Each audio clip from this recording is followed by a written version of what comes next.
సమీపిస్తున్నాం. కొన్ని మాటలు మనకు ఆనవాయితీగా కొన్ని మాటలు. మార్కు సువార్త 7వ అధ్యాయం 37వ వచనం ఇందాక మనం చదువుకున్నాం. ఆయన సమస్తమును బాగుగా చేసి ఉన్నారు. 7:37. ఆయన సమస్తమును బాగుగా చేసే దేవుడు. తలపైకి ఎత్తనమ్మా, నేను చదివేస్తాను, అవకాశం ఉంటే తర్వాత నేను అప్లోడ్ చేస్తాను కాబట్టి అప్పుడు చూసుకుందరు. కానీ మార్కు సువార్త 7వ అధ్యాయం 37వ వచనంలో ఉన్న మాట, ఆయన సమస్తమును.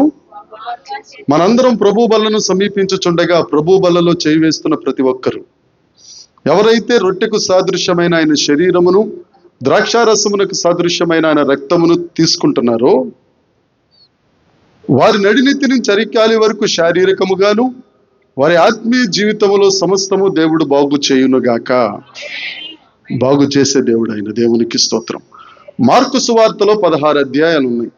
16 అధ్యాయాలలో 11 సార్లు ఈ సమస్తము అనే మాట మనం చూస్తాం మార్కు సువార్తలో. ఇంటికి వెళ్ళిన తర్వాత రిఫర్ చేసుకోండి. సమస్తము. అయితే 5 వారాలు, ఇంక ఈ సంవత్సరంలో 5 వారాలు ఉన్నాయి కాబట్టి, ప్రభు బల్ల తీసుకున్న 5 నెలలు ఉన్నాయి కాబట్టి, ప్రభు సంస్కారం తీసుకున్న ప్రతి నెల ఒక సమస్తం గురించి మనం నేర్చుకుందాం. ఏంటి సమస్తం బాగు చేస్తారు? మొదటి మాట మార్కు సువార్త 9వ అధ్యాయము 12వ వచనం. మార్కు సువార్త 9వ అధ్యాయం. ఏలియా ముందుగా వచ్చి సమస్తము చక్కబెట్టును. దేవునికి స్తోత్రం. సమస్తము బాగు చేసే దేవుడు సమస్తము చక్కబెడతారు. దానికి ఏలియాని సాదృశ్యంగా తీసుకున్నారు. మన దేవుడు ఏలియా కంటే గొప్పవాడైన దేవుడు. దేవునికి స్తోత్రం కలుగును గాక. ఏలియా చాలా గొప్ప ప్రవక్త. ఆ కర్మేలు పర్వతం మీదకి వెళ్ళిన తరువాత అక్కడ 850 మంది బయలు ప్రవక్తలుంటే వారందరితో ఒక మాట చెప్పారు. ఏమని? ఎన్నాళ్ళు మీరు 2 తలంపుల మధ్య అటు ఇటు ఊగిసలాడుతూ ఉంటారు. అయితే యెహోవా దేవుడైతే యెహోవాను పూజించండి, బయలు దేవుడైతే అంతే. ఒకే మాటలో తేల్చేసుకుందాం. ఎంతకాలం మీరు అటు ఇటు ఉంటారు అని బలిపీఠమును కట్టి, బలిపీఠమును సరిచేసి, రాళ్లు సరిచేసి ప్రార్థన చేయుచుండగా, ప్రార్థన సగంలో ఉండగానే అగ్ని ఆకాశము నుండి దిగి వచ్చాను. మనం చదువుకున్న 50వ కీర్తనలో ఆయన ముందు అగ్ని చెప్పాలి నడుచుచుండెను. అగ్ని దిగి వచ్చిందంటే సాక్షాత్తు దేవుడే ఎలీషా ప్రార్థనకు దిగొచ్చేశాడు. ఎక్కడ? కర్మేలు పర్వతం మీద. ఆ దినాన 850 మంది ప్రవక్తలు చనిపోగా మొత్తం అక్కడున్న ఇజ్రాయేలీలందరూ ఒకటే మాట, యెహోవాయే దేవుడు, యెహోవాయే దేవుడు, యెహోవాయే దేవుడు అని కేకలేశారు. మొత్తం ఇజ్రాయేలు దేశమంతయు సమస్తము బాగు చేయబడెను. ఎందుకంటే మనం చదువుకున్న మార్కు 7:37 ప్రకారం ఆయన సమస్తమును బాగు చేసే దేవుడు. ఆ ఏలియా కంటే ముందుగా వచ్చిన వాడు యేసుక్రీస్తు ప్రభు. ఏలియా కర్మేలు పర్వతము మీద వధ చేస్తే కల్వరి కొండ మీద ఈయన వధైపోయారు. పాత నిబంధనకు క్రొత్త నిబంధనకు తేడా ఏమిటంటే, కర్మేలు పర్వతము మీద ఏలియా ఖడ్గాన్ని పట్టుకున్నాడు. కల్వరి కొండ మీద యేసుక్రీస్తు ప్రభు ఖడ్గానికి బలైపోయాడు. అక్కడ ఇజ్రాయేలు జాతి ఒక్కటే రక్షించబడింది. వారు మాత్రమే యెహోవాను దేవుడిగా ఒప్పుకున్నారు. ఈ కల్వరి కొండ మీద కార్చబడిన రక్తం, ఈ కల్వరి కొండ మీద దున్నబడిన శరీరం వలన ప్రపంచ సర్వ మానవాళికి రక్షణ.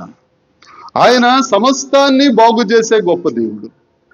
మనం ఎప్పుడైతే నమ్మి వివేచించుకొని, 1 కొరింథీ పత్రిక 11వ అధ్యాయం 28వ వచనం, మిమ్మును మీరు వివేచించుకొని ఇది ప్రభువు శరీరమని, ఇది దేవుని రక్తమని మీరు వివేచించుకొని దీనిలో చెయ్యి వేసిన ఎడల అది మీకు క్షేమము. వివేచించకుండా చెయ్యి వేస్తే చాలా మంది బలహీనులైపోయారు, కొంతమంది మరణించారు. మరణించడం అంటే చచ్చిపోవడం కాదు, ఆత్మీయముగా మరణించారు. ఇప్పుడు మనం ఆ కార్యక్రమంలోనికి ప్రారంభించబోతున్నాం. ఆ కల్వరి కొండ మీద చేయబడిన త్యాగం నిన్ను సమస్తము బాగు చేయుట కొరకే. దేవునికి స్తోత్రం. నీకు ఏదైతే ఎక్కడైతే నీ హృదయం ఎక్కడైతే ఏ కార్నర్లో అయితే పాడైపోయిందో, కమిలిపోయిందో, గబ్బు పెట్టిందో, వాసన వస్తుందో, పాపం అనే మచ్చ, మాయ, కళంకం, డాగు ఎక్కడుందో ఆయన శరీరం అనే రొట్టె నువ్వు తీసుకున్నప్పుడు ఆ హృదయము బాగుపడునుగాక. హృదయం మంచిదైతే, వాక్యం ఉంటుంది కదా, కొండ మీద ప్రసంగం చేస్తూ, నీ కన్ను మంచిదైతే నీ దేహం అంతయు మంచిదే, నువ్వు తేటగా చూస్తావు. నీ కన్ను చెడ్డదనుకో, సౌలు గారి కన్ను ఎలాంటిది? విషపు కన్ను. అది దావీదుని చూసినా అలాగే కనపడుతుంది, సురేష్ని చూసినా అలాగే కనపడుతుంది, విఆర్ఓ గారిని చూసినా అలాగే కనపడుతుంది, ఎవరిని చూసినా విషపు కన్నే చూస్తూ ఉంటాడు. గుండె మంచిదైపోతే కన్ను మంచిదవుతుంది, కన్ను మంచిదైతే దేశం మంచిదైపోతుంది, నువ్వు పరిశుద్ధుడు అయిపోతావు. నీ నోరు పలికినారి నోరైతే ఆయన సమస్తమును బాగు చేయునుగాక. ఈ రోజు నుంచి అమ్మా, ఒకరి మీద ఆయాసం పెట్టుకోవడం తర్వాత సంగతి, ఒకరి గురించి మాట్లాడద్దు. ఆమేన్, ఆమేన్. మాట్లాడద్దు. బంగారం అక్క బ్యాగ్ ఒళ్ళో పెట్టుకుని కూర్చుంటది, పాస్టర్ గారినే చూస్తుంటది, మమ్మల్ని చూడదు అని పవిత్ర అనుకోవక్కర్లేదు, అనుకోవాల్సిన అవసరం లేదు.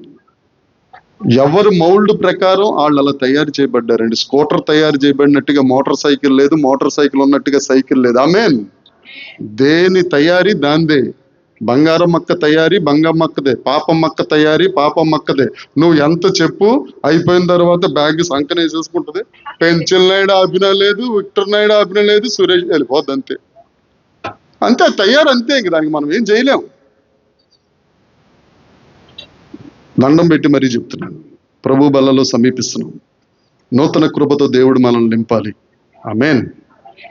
మనకు విరోధముగా రూపించబడిన ఏ ఆయుధం వరిదిరలకూడదు.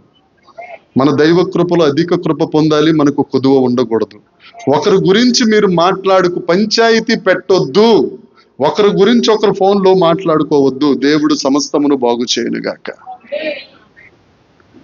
వాళ్ళు విత్తారండి, సురేష్ చెడ్డోడు విత్తారు, దానికి నువ్వు మరీ చెడ్డదానివి, నువ్వు అలాగా, మీ అమ్మలాగా, మీ నాన్నలాగా, మీ తాతలాగా, మనకెందుకు?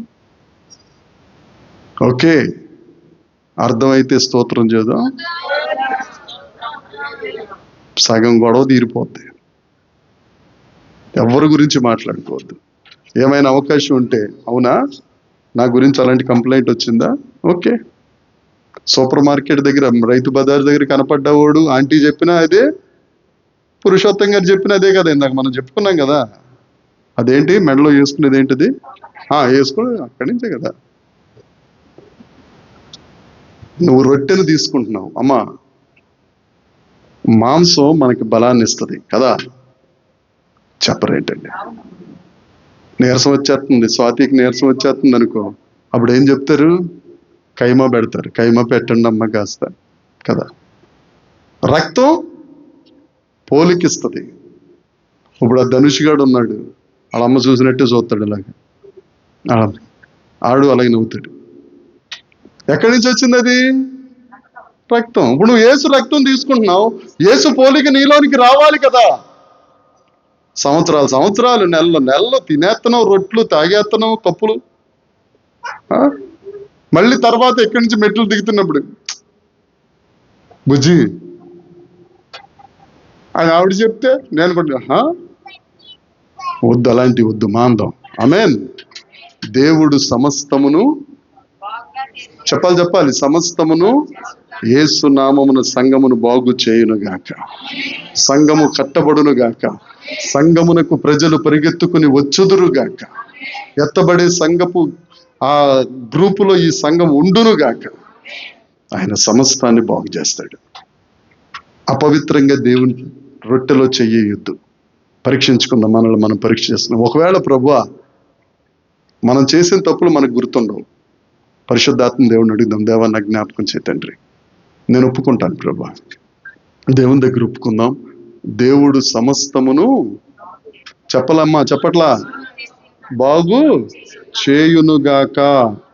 ఒకవేళ మాకు పవిత్ర అంటే కొద్దిగా చనువు ఎక్కువ కాబట్టి కళ్ళల్లో ఏమన్నా ఇబ్బంది ఉందనుకో, యేసు నామమున కన్నీటి బాధ తగ్గును గాక, కళ్ళు బాగా కనిపించును గాక, విజయ్ కుమార్ మారును గాక, మస్తాను బి స్వస్థత పడును గాక, శరత్ కుమార్ ఎక్కడికి వెళ్లకుండా కోటమ్మ ముందే ఉండును గాక, శశికళ ఏ దేవతల దగ్గరికి వెళ్లకుండా ఎవరు